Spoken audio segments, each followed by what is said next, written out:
Eda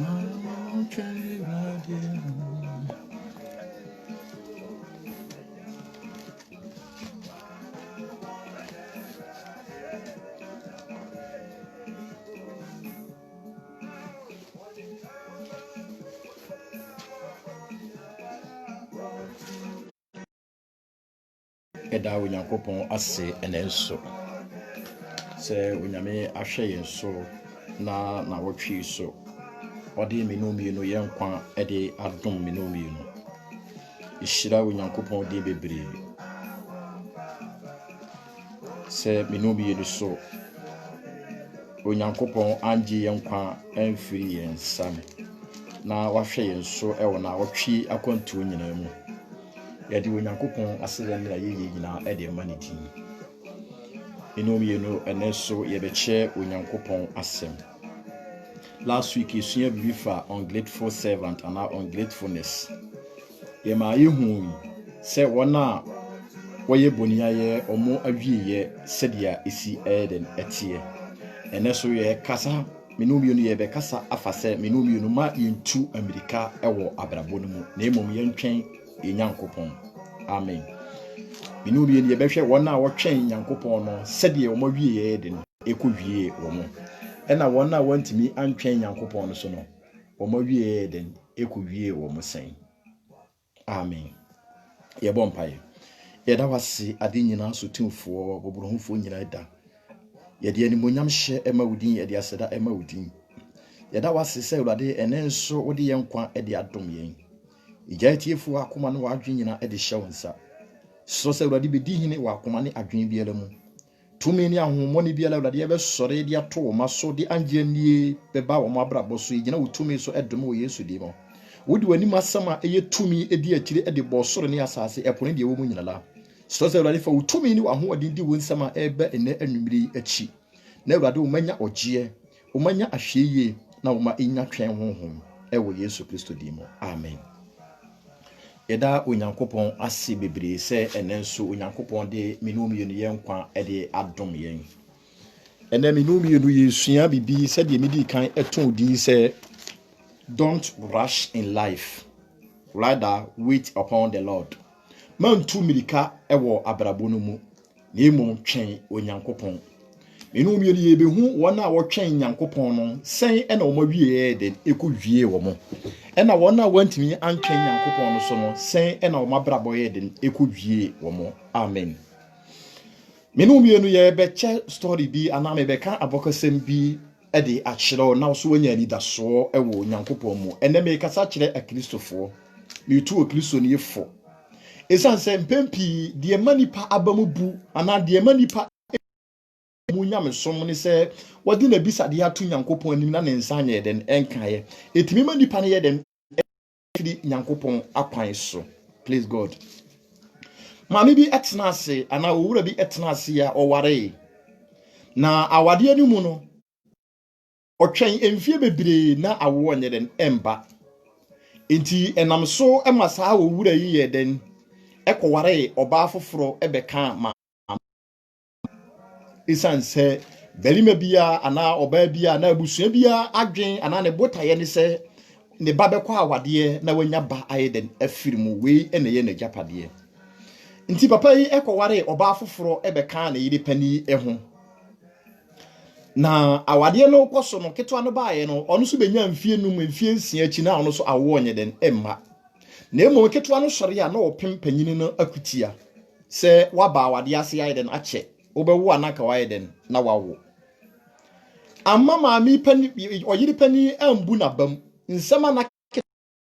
ye ya na wode hye panyini ni nyina no ambu na bam eninti no anyimire duru ana okunu agya panyini ho akoda ketewa no enchen esanse panyini no ho ayeden afono papa no enti maami ana owarefo yi maami panyi eden eye na adwen se okwakoto okra na wode na ye ni bibia eninti no okoto okra na wadidi eto okra ne se nyame mere ene berepa. Amen. Nti enam so ama panyi ketwa no so ye den ekoto oknaman eto ne din se wache dodo nyame bere ene berepa ena wache dodo. Amen. no said ye na maame no abrabɔ no ɛkɔ ɛwɔ fie hɔ no no ɛyɛ ne ya na emom wɔde ne kra no yɛ de ne ɛkyekyere ne yere esan sɛ ebire duru sɛ nka ne kunu yɛ de ɛka ne ba no ho na ne kunu yɛ de ɛkyekyere ne yere nanso okunu no yɛ de eyi ne maaye enti wɔde ne yere nyinaa ɛhyɛ ne nyankopɔn mu ɛbɔ mpaye obedi nkɔmɔ a wɔne wɔkra yi ɛna edi nkɔmɔ nyamemere ɔne nyamemere na yɛ de edi nkɔmɔ na ketewa no so ɛde ne ɔkraman sɛ wakyɛ dodo enti wei na ebra papa no ɛne ɔyiri kuma yi ka kyerɛ papa ne sɛ menya baabi a ɔmo so kɔ a ɔmo de fast na na wayɛ den na wanya awo enti wɔde papa yi ɛne maame yi yɛ den etu anamɔ kɔ bosom so ana aduru so akwɛpɛ ɔba sam chaade menka si nyame chaade buru sam chaade no maame yi yɛ den enyinsɛn yɛ onyinsɛn wo babarima na abofra bi enyini yɛ afɛ de na fie hɔ de ɛyɛ nsɛm bebree but abofra bi nyini yɛ no abofra no bɛyɛ korɔmfo abofra no kɔ wiawia ne ma kyena na wonam prison kyena na wonam ha kyena na wonam ti na asomdue nyɛ dem ɛmma efie hɔ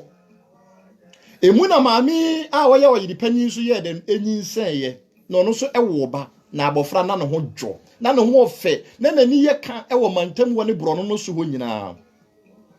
ɔtwɛn awurade onyane deɛ na emom ketewa no antimi anyɛ den antwɛn awurade emwa efiri ebosom ɛhɔ na de ya awira ho sam ne sɛ enam sɛ bosom empe anasa wonche adepanti no abofra yi na tutura asɛm ne ntopasɛm ne nabufu a na ɛwɔ no sunti no abofra yi atwɛn sekan ɛde wɔ ne maame yam maame ne yɛ den ewuye wɔn hu sɛ de yesitie enti na metwe wɔ adwen asisu sɛ Bible say wɔn a wɔtwɛn awurade no wonya ahoɔden foforo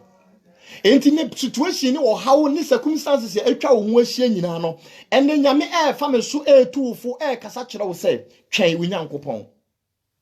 awade no wawara kyɛdeɛ adwuma no wapa kyɛdeɛ sika no wapa kyɛdeɛ asomdwe no wapa kyɛdeɛ nanso ɛmaaye na onyankopɔn awurade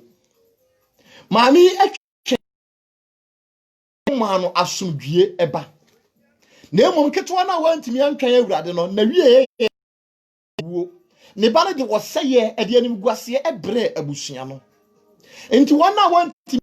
awurade ana wɔn na wantimi ntwan awurade no wɔn wie ɛyɛ anim guaseɛ adeɛ baako a nipa antimi ntwan awurade bie mu ni sɛ ɛna nipa mpɛ position a onyankopɔn de na yɛ den agina tibia nipa awura mu no nipa empɛ saa tibia no eniti enma kwan ma nipa entimi nya den entwen awurade anim kakra bi ma no a na wodi akire obi ka kire nso sofo we ye good na wodi akire obi ka se sofo we ye good wapen obeka wo ho asem na wodi akire obi ka se bosom we ye good na wodi akire kramofo we anase wodi nsini anase malam we den eye good na wodi akire na mom sa nipa no entwen na wieye ondwen ne daache ubokom na sankrofo we nyina so na egu asondan mu na ye frɛ ho sa gidifo na ye frɛ ho sa kristofo nanso ye hawo ne ya mane mu no na ya dem ye dwane ene kristo ni empɛ sɛ obe face difficulties won pɛ sɛ obe wura abrabo a emu odin mu kristo ni empɛ difficult life kristo fo ya abrabo nyina ye pɛ sɛ ɛyɛ sɛ tofe nanso bible kasa kyerɛ me ma minum ye ne yedi na chi no so obefa ohaw mu obefa ateti mu a minum ye ne sa na ye so ye be den ye be fa mu enti position na gina bia nipa wo gina ewo wotebia mu sa bere no da onyankopon ase ewo mu enema bia wo fa mu nsem bia obi ka to so entama obi diwu ene abrabo a aka achia ma wo no ma wani enche esanse se wonya ne ntama nanka wonnim wa wieye se onyankopɔn de dom ntama nanka wonim wa wieye se woyere no wonya ne ntama nanka wonim wa wieye okunu no wonya ne ntama nanka wonim wa wieye oba no wonya ne ntama nanka wonim wa wieye adwuma no wonya ne ntama nanka wonim wa wieye enti gina bia na se abrabɔ mu difficulties bia ye komu no se menum ye ne frɛ ho se ye agidi minum ye ye frɛ ho se ye kristofo dia ene Bible hye minum ye ni se ade nyina mu no ye mfa aseda ene ye ye ma ye nyankopɔn ensan se wonyankopɔn na nim niema pa eye ma ne ma enti ma circumstances atwa wo ho ahia no nye de embu abam mama mpaibo bi a wodi atu Nyankopon anim a wonsa enkaye no mama no nye den embu abam koso na kita gidie ni mu manya wo se Peter Bible say emra Peter wonu Yesu Kristo se wonam po no so no Peter bi ka kire Yesu se owura say ye wodi a na eseme se memra na Yesu Kristo ka kire Peter se Peter mera na emra Peter started say wonam po no so ekono afi Peter to na ni hwe benkum ni nifa wo hwe circumstances ne asochene ana eden ebo afi Peter abamu yeden abuye na Peter started here say o mem akọ ensuo no mu na Yesu kan san ba akọ pe editu ye Peter abrabo so Peter abrabo enfamani asochene na ebo Peter abrabo mu no eyedin sabire wo yin asamba akọ pa ebetimi a change your life wo yin one word from God ebetimi iden a change your life nipa bi ntimi ntufo position and situation a wo mu no nipa bi ntimi nya den empeja wo mfiri mu nyame anim asem na betimi iden asesa wo tebia wo mu no nyame anim asem ebetimi change wo position esa se wo Nyankopon anim asem ema circumstances ene asochina na ebo Peter abrabo mu no eyedidi a wo so sa asem no wo Nyankopon betimi aka to abrabo so ama abrabo na iden ayedin na mo se bia mi di kan kae no nipa empe position wo Nyankopon di na iden agina yen hwa de bi Yesu Kristo ana wo Nyankopon ebo soro ni asase eponi de wo mu nyina na Bible si obo oba ni berima na wodi trom woni wiase agapade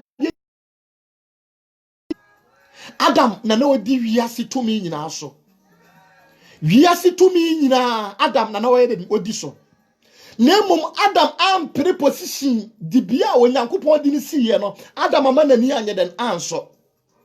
obi be sa say Adam di entia Adam ama nani anso ni say aboa no ba ye na obedada na yire Hawa no o ka kire ni say a serpent ni say se wudi a wani be den ebebue na wo be say Nyankopon wo be say Nyankopon enti na Adam ene na yire pese o mo ye say Nyankopon o mo pese o mo ni ye den ebue enti o mo pese o mo ye Nyankopon di Adam mu tumidie eden eba Adam mu enti the moment ya nipa tumidie ebeba wa brabo mu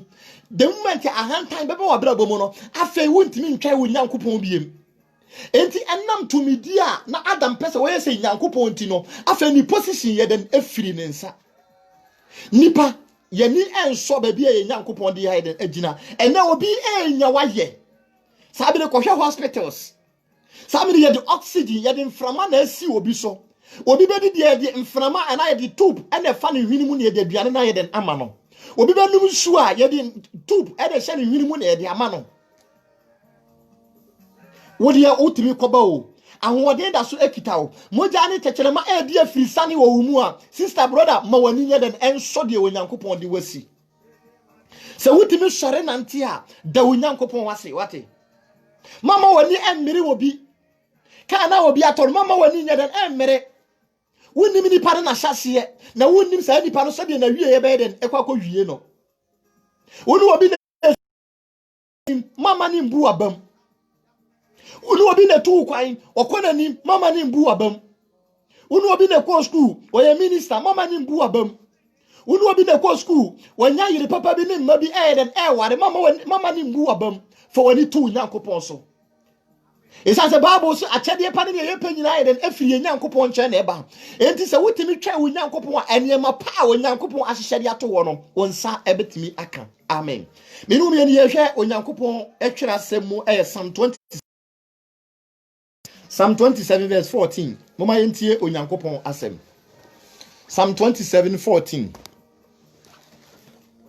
Yentie Onyankopon say, "Ma wani ina Awurade so. Hye wo hoden na ma obo enya duru.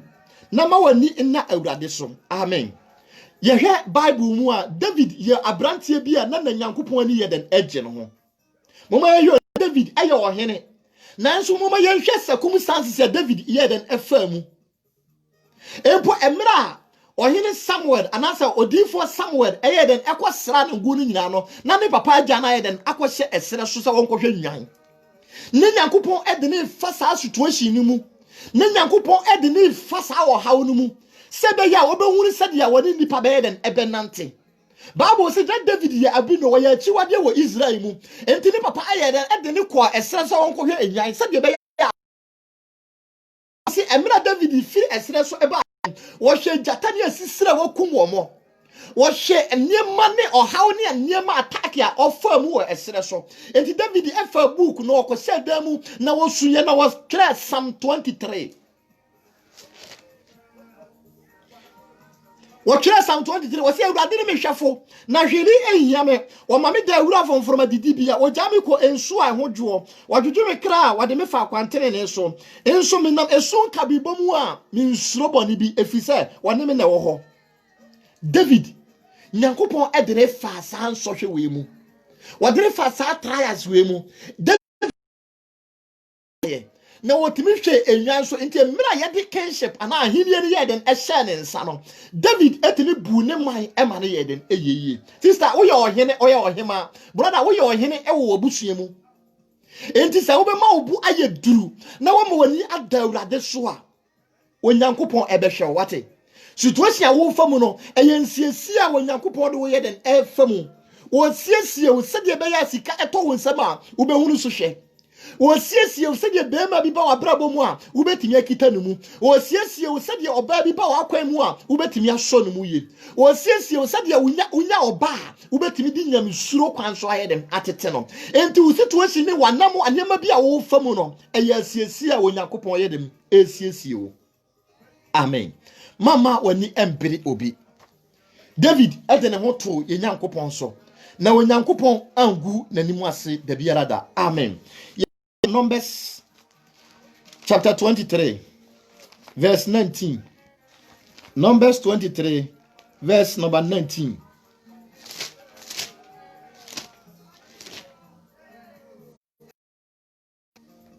Wase Onyankopɔn nya nipa na wadi atoro ana onipa ba na wanu ne ho ono de obeka asem bi a one enya na amen Wase Onyankopɔn enya nipa na wadi atoro ene nipa betimi ahya wo bose sister kina bedi sika wei obi betimi ahya wo bose bra meware wo sister meware wo nanso kina na oka asem foforo na emom ye Nyankopɔn a wo ye nyame nokwafoɔ Wase wonye nipa na wadi atoro woni na hyebo ama ne bamu woni na kama ne bamu woni na hyema ne yeden agina Wase Onyankopɔn nye nipa enti sister ne ye Onyankopɔn aka afa wo ho no wo ye de na ebebamu wo de ane se twen Onyankopɔn wo de ane se hwe Onyankopɔn anim sa wo hwe nyame anim a na wo twen Onyankopɔn a Nyankopɔn engu anim ase da biara da Wase Nyankopɔn be hyebo bi a wonni so ana nyame be ka bibia fa ho a emmamu ana wo nyame ahye wo bo emira na wo ye mojato da wo na yam awo ma asase we so no na wo nyame program o plans a wo de be di wo asase we so wo yiye de ne wo niema bia nyame aka no the moment a wo ye moja be to wo na yam no e na wo Nyankopɔn de sansiesie wo nyina yem eto ho ma wo nyabotere na mom twon ye den afiri bone ho esase se wo nyame plans betimi abamu a se wo nyame adi ye betimi abamu a enkom hye bia ya kan ya to abrabɔ so no se betimi abamu a ti se wo suro bone David esuro bone enti emade nyame ekafa no ho nyina ye den abamu ma no sister se na wo so be suro bone na wo suro wo Nyankopɔn na wo do ho ato Nyankopɔn so a nyame engu anim ase da biara da se wo do ho beto Nyankopɔn so a nyame engu anim ase da biara da David esuro nyame na wode ne ho to ne Nyankopɔn so na Nyankopɔn angu n'anim ase da biara da o ma no dia ena nwum kasa kyerɛ no wotumi ne umienu fo sɛ sabo hyɛ be den ebebamu eniema bia man be den ebebamu mansuro baye mansuro boso mansuro tumi die biara wodi ane sɛ twɛn Nyankopɔn wodi ane sɛ hwɛ Onyankopɔn anim sɛ wodi abrabɔ tere be nante Onyankopɔn anim mansuro de nipa be ka fa wo ho mansuro ne nipa be ka sɛ wakyɛ Bible says not Daniel any ni no ya trenefo nanso omo mpai bo omo boy ya omo twa omo Nyankopɔn anim no to me nie prince of Persia eden eso omo mpai bo mo na nam se trene abrabɔ na omo kitamu no Daniel mo ampa ba omo kɔ so ebo mpaye na omo twa omo Nyankopɔn anim na wonyame ya ne to me bru to me nyina so no Bible say was smart the angels ba omo na omo ne sa wie matumfo no yeden ebedi akom na omo de Daniel abisa de yeden ebre no sister to me bia ekita wo mpa ibomu enne Tumi biara kita we die mu ne. By the power of the Holy Spirit, we come against it and we destroy any evil plans in your life in the name of Jesus. Boni fonchi say na gina to biara o masisa fa wo ho. Tumi biara kita wa wade ne wusi kasemu. Ewo Yesu Kristo dim ye twam ewo Yesu Kristo dim mo. Wo de nse twa Onyankopon anim. Hwe Nyankopon. Mama wa ba mu nya den emu. Nanti Onyankopon anim. Na unu yantam asomdwe emra. Woni Onyankopon ntam awenko emra mu. Peter ene Nyankopon ana Yesu Kristo awenkofa beda wo mu ntam. Enti emra na aso kire ebo no. Enam awenkofa na eda woni Nyankopon ntam nti no. Yesu Kristo twitwaje no. David enam awenkofa na eda woni Nyankopon ntam nti no. Nyankopon ye den agini firi esere no so ho. Wono ana wo hwa na wo mafie no. Afi wo bedi nipa so hene. Twen Onyankopon anim. Se wo betwa Onyankopon anim ene anwumire ya. Onyankopon bejo na onyame beyi wo firi wo hawo ne wusu a wonamu obi wo akoda mu pa wona ni suo afo ni sumiye atete adosom ni kunu tetere ne metete ne busu ya tete no sister man pa ba hwe Onyankopon anim wate ye ko Philippians chapter 4 Paul ma wo twere ko ma Philippi asafo Philippians chapter 4 verse 6 Philippians 4:6 Philippi for matire na yimu ensia moma yentie Onyankopon asem wo say mo na nwini bibiara anha mo ho na mom ade nyina mu momfa empaibo ne nkotosere ene aseda emam ade sere enuru Onyankopon anim amen ye Paul afutu sema wode ma Philippi asafo ana Philippians asafo na omoso fa difficulties mu amenu so dem paiboni adisre bia eden atu Onyankopon anim a omo nsan kaaye a wo so dem paiboni adisre bia eden atu Onyame anim a wo nsan kaaye enti we ye nkunahye sam a efi Paul ho a wo bi be share Philippi asafo se ade nyina mu no momfa nkotosere ne empaiboni na Onyankopon ase na mo adesre die enuru Onyankopon anim enti sa wade na wo de atu Onyankopon anim a sa adwuma na wo de atu Onyankopon anim sa oba na wo de atu Onyankopon anim a gina so na ka kire Onyankopon se Ewurade me da wase sa wo de oba yi amame Ewurade me da wase sa wa kyem ekunu Ewurade me da wase sa wa bie adwuma kwan amame Ewurade me da wase sa wa kyem eyere Ewurade me da wase sa wa mama ejapade Ewurade me da wase sa wa mama asomdue odo wuni asomdue odo ba na won sankaye ni nyina mu na wade na won sankaye ekunu no won sankaye oba no won woye nanso enama ni da so Nyankopon mu na Bible se wonnya nipa na wadi atorenti no wo warehemu wo Nyankopon mu se de etie bia no oba no ubenya bi de etie bia no okunu no ubenya bi de etie bia no awade ne beba wo nchen de etie bia no adwuma no won sabeka de etie bia no wadom akyede be den ebebue enti Paul hye Philippi asafo se ade nyina mu no omomfa nkotosere omomfa naase enda omu Nyankopon na omompa ibonye de eniri Nyankopon anim ansa na nipa be share testimony ana nipa be di adanse wa asore fie ana wo be di adanse a kire na yonko no ohia sa bibibi pa be dem ebeba na brabo mu ansa na watimi ayeden adi adanse man hwe ma abisade bia wo di ato Nyankopon ne won san kan ansa na wadi adanse na emom sa wo da sore anopa na enkwa ne home eda so wo mu a gina so na da wo Nyankopon ase se wotimi koba ebeduru fia da wo Nyankopon ase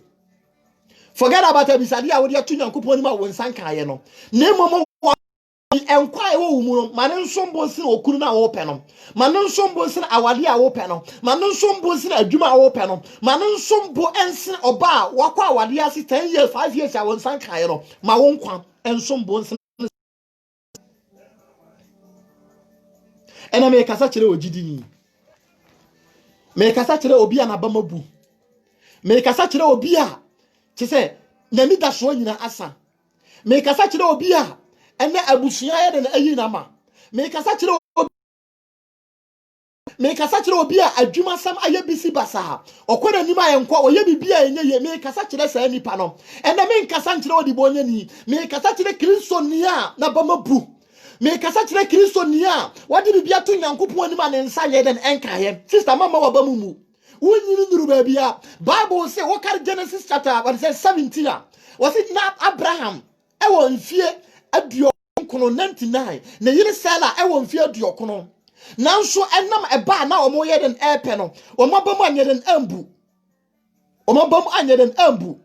na mum omo kwaso ye den etwa omo Nyankopon omo nhwe age omo ye den anya omo nhwe mfie dudu omo nya omo nhwe sede na abusu eka fa omo ho sede awenko eka fa omo ho omo bam omo anye den ambu omo kwaso twen omo Nyankopon ene onyame kasa kire me nuaba wutie me onyame kasa kire me nuaba ma wutie me application no watwere bebire exam so no watwere bebire wotwere na waferi koso na twere mama waba mumu esan se yi na wotwere ya woferi ye no se wo pass ye na wo wura school mu a sisa bia na nka wo so wanim gu ase na wuwuo mu ano no enti bibi bia la ebesi onipa akwan mu no nyame edi siesie o nyame edi siesie o Joseph etweye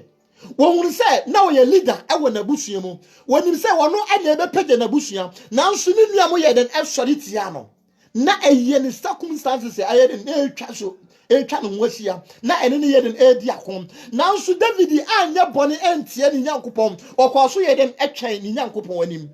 ene sa wo so betwen wo Nyankopon anim a wo Nyankopon be ye den ebe ye wo kese se na wo betwa wo Nyankopon anim a wo bisa de ne be den ebeduru wo Nyankopon anim fa situation wo namu na wadwen se niema aka achiama wo no fa ye mpaebo na fa da wo Nyankopon asese wo nyame ma wo ye den ato o hawo ni amane a wo namu no fa ye mpaebo ni aseda na ma waseda de eno so nsene wo bisa de wo Nyankopon wo nim akoma mu wo nyame nim se wo de ade we edom wo ha wo be ko wanim wani be den ebeje na emom ebre no enso ye. Don't rush in life. Man 2 milika e wa abrabon mu. Esan so obi 2 milika wa abrabon mu na wie ekoye owuo. Obi 2 milika wa abrabon mu na wie ekoye dambo. Wo hwe se woni ninia we na esi so, ninia we ayeye, eni ti wono so koji sikaduro, enne abodam. Enne ono anankoye ni monyamfo wotoma obi di no. Otoma bi di no, enne wa abodam. Wono anka wokita ni nsam sika wokita ka na bere wo pa wokobia no enne bicycle so trampo no abono wan twen ni Nyankopon woka se nyame ammoa no a ono abe den ebeboa no ho sister wontimi emmoa wo ho wo ha wo ne wamane a wona mu nyia no fa ko Nyankopon anim mama waba mu mama nsabia nipa bi eka fa ho no mama ni mbu abam mama ni nto sintidua sister won sabeka wate twen wo Nyankopon man tie de nipa eka se wo tie de nipa eka wa bambe den ebebu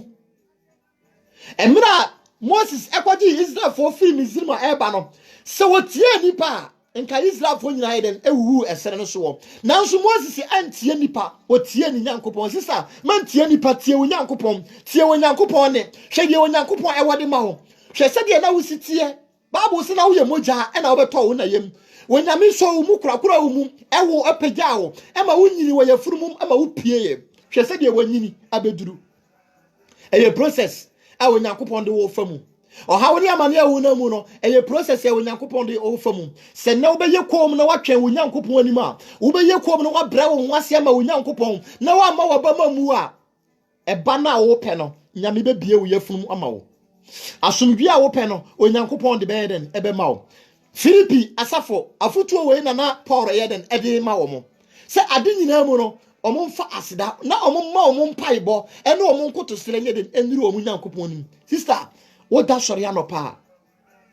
se wo koda na wo sori a da wo nyame ase wate bisa ho se ebere ben ena wo de wo tito mpa so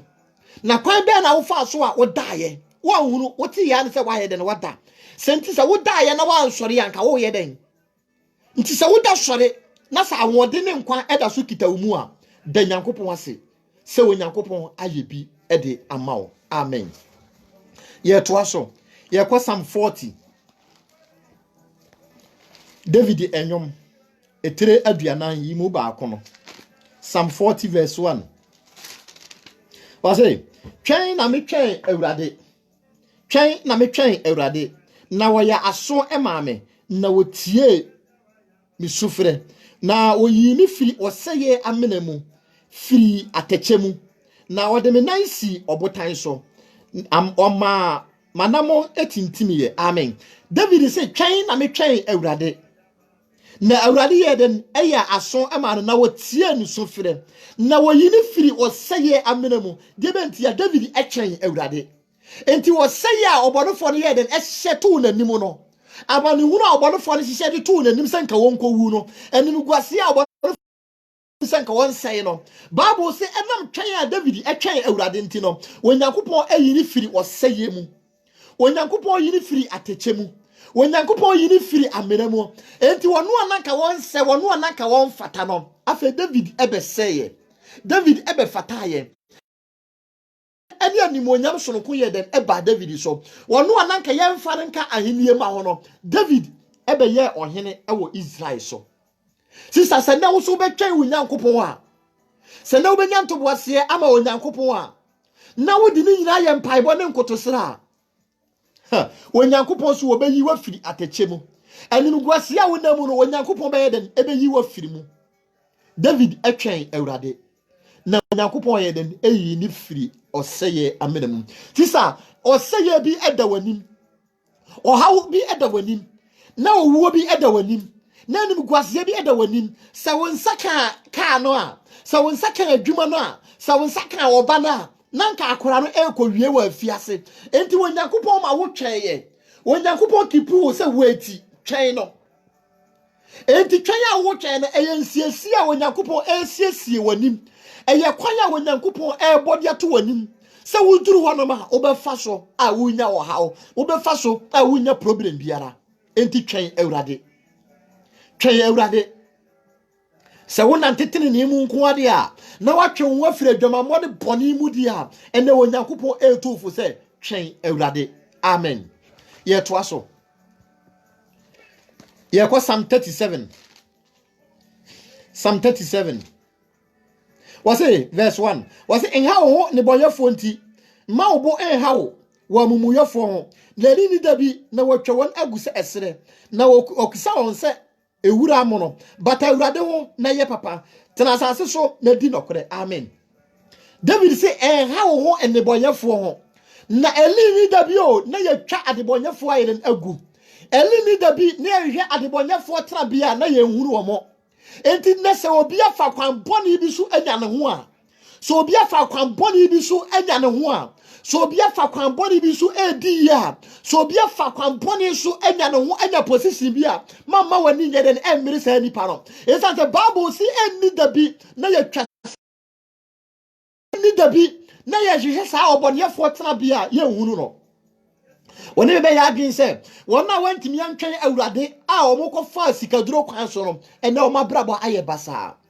wona wantimi antwen awurade e wo nyankopon wo sremu na omokwaji tumi ni abosom ade ye omadwuma no ene ani twen awurade se na obetwen awurade a na wahwe wo nyankopon anima onyankopon si wo ma wanim nyedem engu ase ye to aso verse 9 no wase na wobeyi enebonyefo ho na wotwen awurade no wana obenya asase no adie place God wase obebedi mre bi no enebonyefo a omukita tumi ewa asase we so enebonyefo a omudi wabrabo so enebonyefo a omosrewo enebonyefo a omokwan ase omuye na na omoni age no wase mre bi ba obeyi sankrofo no ho na wode wo besi sa position no ama wani ayeden age sister twen wonyankopon wase wonna wo twen awurade no omo enebenya asase na yeden adi enti enanyume se wobetwen wonyankopon a se wobetwen awurade a onyankopon de asase we so ne pa beden e de be hyew animonyam wode ene se twen awurade na yekom ema awurade mama wo kasa enoso bebre Kristo ni mama wo kasa enoso bebre the moment ya wo gidi ni wo mama wo kasa aye bebre no wo be kasa tie wonyankopon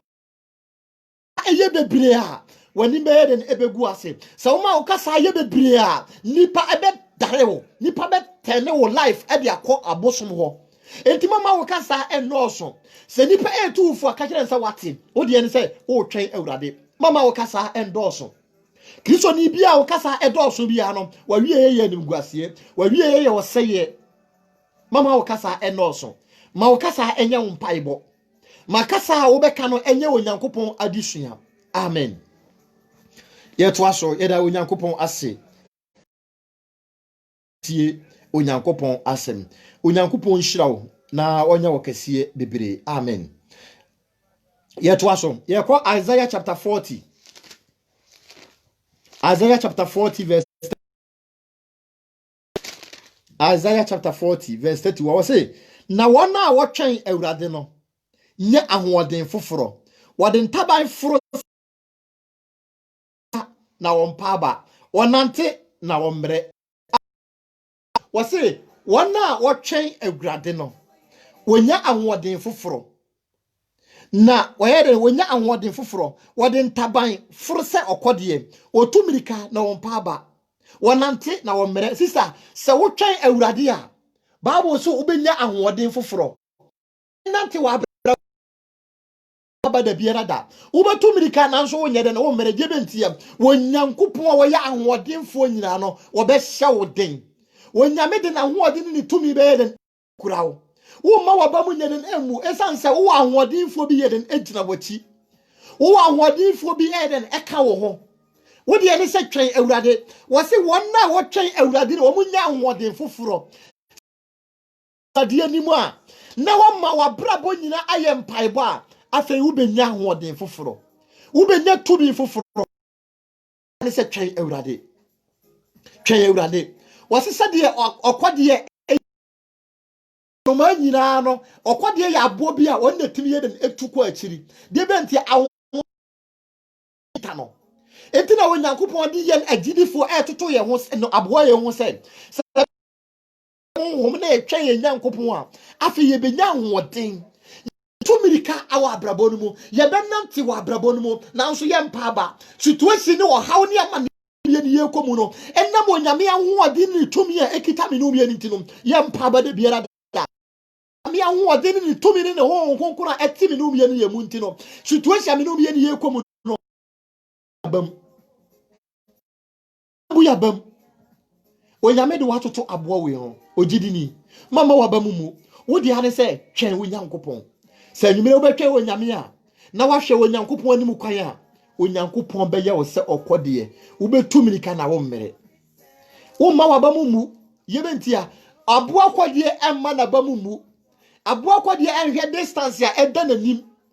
enti o ma na bamu nyɛ den ɛmmu wɔ saa kwan ne so nemu mo wo botaye bi si na no sɛ ɛyɛ general baby a wɔkɔ no obɛyɛ no obɛduru sisa na nimire Onyame kasa kyerɛ wo sɛ wobɛnya saa botaye no wɔfɔkɔ so sɛ baby wei na me pɛsɛ Nyankopɔn de me duru a mama waba mu nyere na emu Peter de na adwen yɛ den asi Nyankopɔn so na wɔfɔkɔ so sɛ Yesu Kristo hɔ na wɔyɛ den wɔkɔ enti Peter tu anamɔ wɔ pɔ no so na emu ɛbra ne focus ɛyɛ den ekodi asoɔkye no ɛne mframa a ɛbɔ no so no Peter abamu yɛ den ebuye sisa ma wadwi anyina nsi Nyankopɔn ne prince so ma wadwi nyina nsi Onyame ne bɔhyɛ so sɛ obama wadwi nyina nsi Onyankopɔn bɔhyɛ so a sisa wobɛkɔ wani mu abrabɔ mu mama bibi ntu sintidua en embu abam twɛn Nyame wate twɛn Nyame bibi yɛ wo sɛ kɔnuma bibi yɛ wo sɛ kɔhyɛ wo ho akɔmfo bibi yɛ wo sɛ wani da so nyina sa sista man kɔhyɛ wo ho akɔmfo man ka wanu aduro manka wanu aduro sika no manfa nwo wo ho sister anidaso bi ye den e wo ho ma wo brother anidaso bi wo ho ma wo abrabo no twa wo abrabo no nkoye enyema enkoye nipa nyina sore tia wo baby a wo di uti beto mpo no e di ma wo baby ade a wo di bekɔ wano adua na wo di bekɔ wano mpo no e di wa adwe se wo ku ma na wo no mo nyina yere akɔwu enne Onyame kasa kyerɛ wo sɛ manka wanu aduro Onyame man sha wo ho akɔmfo Onyame etufo sɛ man gye wo nkwanyɛ den emfiri wo nsam twɛn Onyame anim twɛn Onyame anim sɛ na wobɛtwɛn Onyankopɔn anim a sɛ na wobɛhwɛ Onyankopɔn kwan a Onyame esiesie kwampa bi de ato anim mama bibi emu abam hyɛ wo den ni na Awurade so bata Awurade ho bompaye na sua Onyankopɔn asɛm na Onyame asɛm a o hyɛ wo den no Onyame asɛm bɛ hyɛ wo den na ɔbɛma wani da so amen ɔso na wɔtwɛn Awurade ni nya ahoɔden foforo sɛ wobɛtwɛn Awurade na Bible hyɛ me no bi ni sɛ wobɛnya ahoɔden foforo amen yɛkɔ Hebrews chapter 13 Paul nwoma wɔtwerɛ kɔma Hebrewfoɔ tire dumiɛnsa yemu enum no Hebrews chapter 13 verse number 5 mama yenti onyankopon asem wase momma sikani bre emma mabrabo mu na mompene dia efrise ono ala akase so melem powder amen ene onyame ka asem kase we e dia kire menu agidini o ka asem we dia kire menu kristoni onyankopon se momma sikani bre enye den emma ya brabo mu ade ba ko a emma nipa entini entwe nyankopon anim na ma ye tubirika wa brabo no mu eye sika sebo sika libre ene ma obi di ne yere de bia me kasa asem we sika libre ene ma obi di ne kunu sika libre ene ma obi di ne maame sika libre ene ma obi di ne ba sika libre na obi di ne nipadua akwa bi ekodi sika duro sika o enti ne wo beautiful say mumma sika libre ne emma ya brabo mu abrabo ne se de yetie bia no wose yem pene so saa sisa wunya sika ni bia ye na emom emma ya twen Awurade wunya sika ni bia eye nanso emma ya tobo ase mamma challenge bi emma wa brabo mu abrabo na wunamu no wonu obi enko challenge o fa we eto wutim se wonu obi enko challenge e wa brabo mu se wo ma challenges eye den eba wa brabo mu se wonu obi enko challenge ya sister obedane firi Nyankopon na ase wo ma sika ni brabo wa akwan mu a na umma challenges eba wa brabo mu a obedana firi Onyankopon akwan ho yi sika ni bre ye den efiri wa brabo mu Paul say afa mompere dia mo wo so sade chine se nsuo mpo na obenom ada Paul etufo Onyankopon na Paul so ka asem we akiro se pene so saa se woda sore na enkwa ewo mu a pene so saa pene wa brabo so abrabo a wonamu no pene so saa wate mama wani emmere obi wonu wari ja obi nipa na wo mama wani emmere ma wani na Awurade so Nyankopon se akyede pa ni ne ye pa nyina ye den afiri Nyankopon bade ya ma wani na Awurade ni bre ye den afiri ya kwan mu yenyi ni bre ye afiri ya kwan mu yenyi ahantan afiri ya kwan mu se yeyi ni bre ni ahantan afiri ya kwan mu a minum ye ni bedan Nyankopon so na ye ni beda ne bɔhye nyina so afɛde onyame ya ka fa ye hu nyina no ebebam ade ama me no mienu amen afɛ yenko 1 Peter chapter 4 verse 17 1 Peter 4:17 mama yentie Onyankopon asem o say na ebere na aduru se atamu ofiri ase Onyankopon fie na se efiri yen so kane a ebe wie wona wantie Onyankopon asem no sen amen Bible say afei ebere na ayeden awie duru enti Onyankopon de na tamuo ebe firi na safo mu enti minua ba wo fra wo kristoni minua ba ma wo fra wo kristoni enam twen ya wanti mi antwen Awurade anim na wo kwohwehwe mo firi bosom ho enam twen ya wanti mi antwen Awurade anim na wo kwohwehwe afutuo bi firi wadamfo ho na de wo seye ba wo brabo mu wo kwohwehwe mo firi odinsini ho wo kwohwehwe mo bifo ho na fe wadare firi Nyankopon ho no wose wodi atemu ebe firi ni fie na se wodi firi ni fie dia ene wona wantimi antwen Awurade no wona woye ne bonyefo no ebe wie wo mo sen ene wonyame etufo okasa kirewo wose wodi atemu ebe start ni fie wodi atemu ebe start na safo mu enti se me no bi ensi antimi antwen wo Nyankopon bo hye na ye masika ni bre ebe ya akwan mu a na ye ma enada ebe ya akwan mu a na ya mfa ye wanto wo Nyame bo hye so ne efiri Onyankopon akwan ho a Bible si se wodi atemu ni efiri ni fie dia ene wona wantimi antwen Awurade no ebe wie wo mo sen sister twen Awurade wate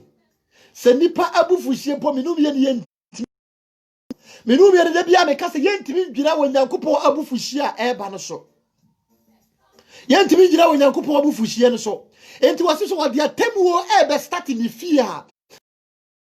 ti wo Nyankopon no so no kura hweye na wantimi antwen Awurade na omukodi abosom ahuhu ati omukodi atrofo adifo ati omukodi nkramofo ati na omukọ okotomu omudu omukọdwa Freemason mu na saa ntankrofo no ebe wie omusen ene anwumire Onyame kasa kirewo Onyame etufo se twen Awurade wasi se wodi atemu be start na safo mu dia ebe wie won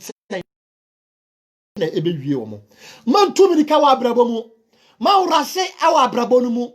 twen Awurade manye se wonu obi na tu kwan wa ye agyawo wonu obi na tu kwan wa kofie agya mama wani nyeren emmere twen Awurade esa se mi ni obi a wotena kwanto mu so many years na mira ne nsaka ne documents sorry okoduru fie no ade anche no e na edin owuye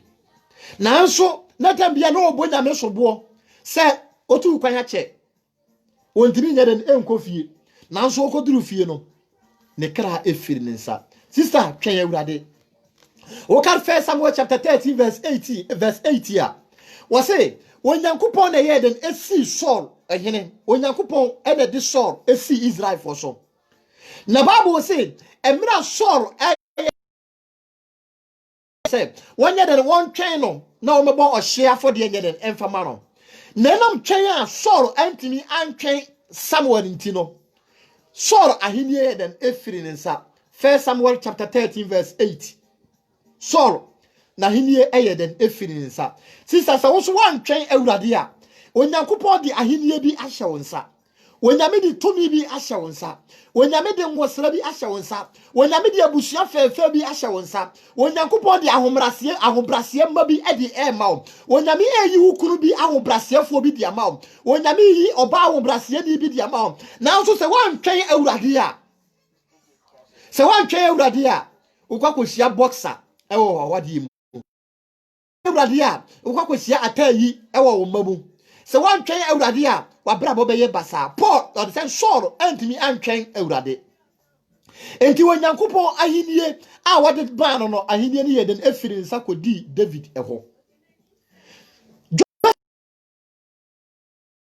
circumstances and situation no how a nimu mo de ne fam nyina no wokoduru wo hene ne enchen no na ka o advantage nanso Joseph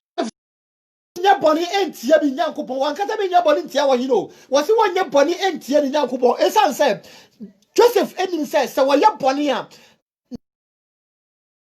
ebe firi ne nsa ne bota ye nyankopon de ne ba asaso esu nyina be den ebe hwere no enti Joseph anya boni anya dem entia ni nyankopon enti se ne wobemu wabrabo aye chale Joseph a onyankopon be ye okokuruko onyankopon ebe ye okese amen akrisofo ade moma ye hwe se de okuani entoboase ni abotira okuani ye de enya otimi pesia na ya boba yire nkofie ne ye de bayire akohihye nkofie mu se nsuo beto se nsuo nto okuani no wogidie se eye de na nsuo be ye den ebeto okuani no wabotere se eye de na aburo no awode akohye famu no nsuo beto amana ye den afifiri onyantoboase kristo ni awuti nyantoboase ewo wabrabo mu ye de wahye fam ye nim se yasie o ni soano no obono fo nim se wakata wo so nyabotere wo fam ho a wo hye no wo pro nanso wo pro no mu no wo bafifiri aburo na ye de wahye fam no a waye se aburo ye de wahye fam waye se banche ye de wahye fam waye se bayira ye de wahye fam no na wonyankopon be dem ebeyi wapie okuani nya abotere etwen Awurade wotwen se nsuo be den ebeto gu ni no ba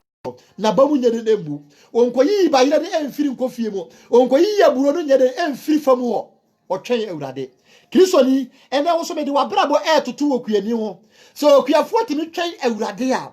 ana wo mutimi twen wo no baye ema ni fifiri a wo so wonyankopon kasa kire ominu mi ni se twen Awurade enam okare Exodus chapter 32 verse 2 to 4 Israel for enam twen a wo mantimi antwen Awurade ana twen a wo mantimi antwen Moses enti Israel for ye abosom esom no enti twen a wo mantimi antwen ti no abrabo ana jania na ka eda wo manima aye kwantia no ebeye long nipa bebre entimi ankoduru bohye asase ne so enam ni obi ansi entimi antwen onyankopon anima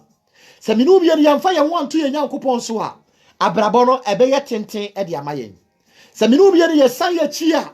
na ye kodi abosoma chi a ye san ye chi a ya brabo no ebeye tenten e de amayen ye Yɛhwɛ Bible mu wɔn a wɔtwɛn Onyankopɔn. Abraham ɛyɛ den ɛtwɛn Nyankopɔn. Joseph ɛtwɛn Nyankopɔn. David ɛtwɛn Nyankopɔn. Job ɛtwɛn Nyankopɔn. Wokan Job chapter 2 verse 9 to 10 a bedru mmerɛ bi no Job ɛyere ɛka kyerɛ Job sɛ dɔm wɔ Nyankopɔn. Na Job ka kyerɛ ne yere sɛ ɔbaa dwodwontwie. Papa ba yɛ no wudi yɛ. Anigye ba yɛ no uso mu. Na afei bɔne abade a wudwane ɛyɛ den akɔ. Job anhwɛ bɔne a ato no. Wanhwɛ ahaw a ato no. Wanhwɛ amane a wɔyɛ den okɔ mu. Wɔtwɛn ne Nyankopɔn. Na Bible sɛ Job anyɛ den anyɛ bɔne antie ne Nyankopɔn. Afei nneɛma a wɔhwere yɛ nyina no Onyankopɔn yɛ den ɛhyɛ n'anamu. Sister, menua no problem. Tena bɔne problem ni mu. Sorry, nye bɔne. Tena wo problem ni mu. Ana bɔne ato wo. A wonamu no. Situation wonamu no. Man dari mfiri Nyankopɔn ho. Nante wo Nyankopɔn mu. Abraham twɛn Nyame. Job twɛn Nyankopɔn. David twɛn Nyankopɔn. Ewie wɔ mu yie. Man fa wo nto ona wantiri antwɛn Awurade te sɛ Saul. Samson ɛyɛ obarima bi a na wo Nyankopɔn ɛbɔ hyɛ da no so. Ne ma me twɛn yɛ. Nanso ɛnam ɔbaa na nani a Samson ekodi n'akyi nti no. Afe animonyam sononko anabotaye nti a Onyankopɔn de ne ba asase we so no efiri ne nsa na obewu a wɔkae ne bɔhyɛ a Onyankopɔn de to ne so nti no afe nyame tumi nsa ne yɛden eba ne so me de Onyankopɔn asɛm eba wieye mama situation ne ɔhaw a wo komu no nyɛden embu abam mama de nipa ɛka emu abam wɔna wɔntini antwɛn Awurade no ɔmabrabɔ ewie yadeɛ wɔna wɔntini antwɛn Onyankopɔn anim no Omabrabo ekowie owuo. Woma botini antwe Onyankopɔn anim no. Omabrabo ebeye miserable. Woma mantini antwe Awurade anim no. Omo awieye eye bonsam gem. Woma mantini antwe Awurade anim no. Omunya disappointment. Twɛn Awurade anim. Twɛn Awurade anim. Sɛ wo twɛn Awurade anim a, sɛ wo twɛn Awurade anim a, Bible kyerɛ me no bienu ɛsɛ kyerɛ ahobrɛaseɛ. Echere ahobrɛaseɛ echere gidi a wunya no wɔ Onyankopɔn mu echere sɛ wo ahotoso ɛwɔ Onyankopɔn ɛbɔhyɛ ɛne ne tumi ɛne deɛ wakafa ho rei sɛ wabamabu a sɛ nwumere wo kɔ situation bi mu a nwumere nipa nyina apo a Onyankopɔn ɛtuufo Onyame ɛkasa kyerɛ wo sɛ twɛn no David ɛtwɛn Awurade Job ɛtwɛn Awurade Abraham etwɛn Awurade. Sɛ wo so betwɛn Awurade anim a, na Sela anyamfie aduokono. Nanso ɔtwɛn ye. Mama na ba mu anyɛ den ambu. Hana etwɛn Awurade. Yɛhwɛ ahobrɛaseɛ ba bi a Onyankopɔn ɛde dom no. Wo so twɛn Awurade. Zakaria etwɛn Awurade. Na Onyankopɔn ma na ahobrɛaseɛ ba a ɛyɛ John the Baptist. Sɛ wo so betwɛn Awurade anim a, Onyankopɔn besiesie wo. Anwumere Onyankopɔn dome wo. Anwumere Onyame nya wo kɛseɛ. Se wasɛ wo brɛ eminim sɛ honam de wasɛ wo brɛ na honhom no Onyankopɔn ahyew adekɛseɛ ama wo honhom no Onyame ayɛ wo ɔde hye honhom no de da wakoma so ne niema bi a honam a ɔyɛ wadwen sɛ enka wo kɔhyɛ wo ho akɔnfo wayɛ wadwen sɛ enka wo keka wano aduro no ene Onyankopɔn adeliver wo mama waba mu mu nya hotoso Onyankopɔn sɛdeɛ ɔde sɛ menum yɛ ne kan numbers no sana Onyankopɔn ka kyerɛ me no miene sɛ me no miene ye betwɛn Onyankopɔn Nyame enye nipa Numbers 23:19 no Onyame nye nipa na wadi atoro Isaiah chapter 40 verse 32 was one na wɔtwɛn Awurade no onya hoɔde foforo na onya ntaban otuti sɛ wɔkɔdeɛ ɔmpa aba na wɔmmere mampa aba wɔ abrabɔ mu siesie ho ma Awurade twe ho firi bɔne ho suro Onyankopɔn na nya ahobrɛaseɛ akoma ye hantan ani sika ni brɛ efiri mu sɛdeɛ Hebrews chapter 13 verse 5 ɛka kyerɛ yɛ ho sɛ ma yɛ masika ni brɛ ɛma yɛ abrabɔ mu na emom yɛ mpene deɛ yɛwɔ nyinaa so no pene situation a wo kɔ mu no ɔhaw a wo kɔ mu no pene so saa hunu ho sɛ wo nkwa hunu ho sɛ Onyame akyɛwadeɛ hunu ho sɛ wo da sɔre anɔpa na nkwa kitawa ɛyɛ ade kɛseɛ ma ne nso mbɔnsini sika ma ne nso mbɔnsini wiase agyapadeɛ nyinaa God bless you all. May God shower his blessing upon your life. Goodbye. Emompaye. Yeda wase Onyame na kwafo ene anwumere so. Yeda wase sɛ Awurade wadi hene na wadi nkunim amaye. Yeda wase sɛ Awurade wo nsɛm abɛhyɛ wo ma den na wabɛkyekyere wo ma were. Wona na na na omani da so nyina sa omo madwen se na omapem wa abrabomu ene urade wona no hasenso abehye omodin abehye omunkunan yeso se urade ma semi enye nsupa engu omabrabo so ma semi enye nsupa engu omafudie so enfifiri omabrabomu na urade omo nhyiren afa ye omo kase na urade page omo hye omodin na hye omoma na urade omuntimi ntina na omabrabo enso wo Kristo nani ewo Yesu Kristo dimo amen nyame boa dasene ebesan ahia nyame nhira o sister Gloria wone wayonkofo a mo Lebanon nyame nhye woden yenim ohaw ne amane ya mo fam ewo kuro no mo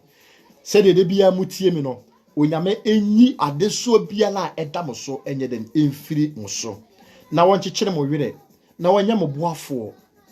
na onyankopon beboa mo se de wahye yembo se na nikum akwantufo ho no onyame anikum mo ho onyame ensa dam so na obeye mo kese na obehye matamfo nyina aniwo. God bless you all. Sister Joyce nyame nhira opa na mamu nyina bye bye.